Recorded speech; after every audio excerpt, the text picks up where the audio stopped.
Toll घेता मूलभूत सुविधा कोण पुरविणार? नागपूर उच्च न्यायालयाने महाराष्ट्र राज्य रस्ते विकास महामंडळाला फटकारले. कारवाई केवळ कागदावर नको. समृद्धी महामार्गावर वाहतूक नियमांच्या अंमलबजावणीची जबाबदारी असलेल्या अधिकाऱ्यांची केलेली कारवाई केवळ कागदावर दिसायला नको.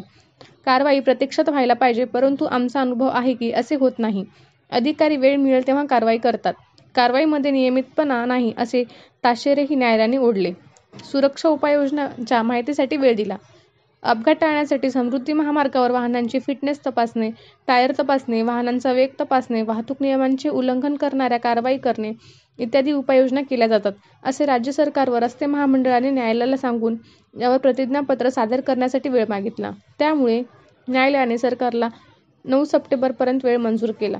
न्यायालयाने प्रसाधन गृहाचाही मुद्दा हाताळला.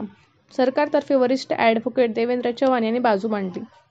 नागपूर मुंबई उच्च न्यायालयाच्या नागपूर खंडपीठाने समृद्धी महामार्गाच्या प्रकरणामध्ये गुरुवारीही महाराष्ट्र राज्य रस्ते विकास महामंडळाला फटकारले. तुम्ही वाहन चालकांकडून पथकर वसूल करता, पण त्यांना मूलभूत सुविधा उपलब्ध करून देत नाही, असे न्यायालय म्हणाले. तसेच महामंडळासह इंडियन ऑइल, हिंदुस्थान पेट्रोलियम व भारत पेट्रोलियम या तेल कंपन्यांना समृद्धी महामार्गावरील प्रसाधनगृहाची संख्या, त्यांची स्वच्छता व देखभाल यावर 1 आठवड्यात प्रतिज्ञापत्र सादर करण्याचा आदेश दिला.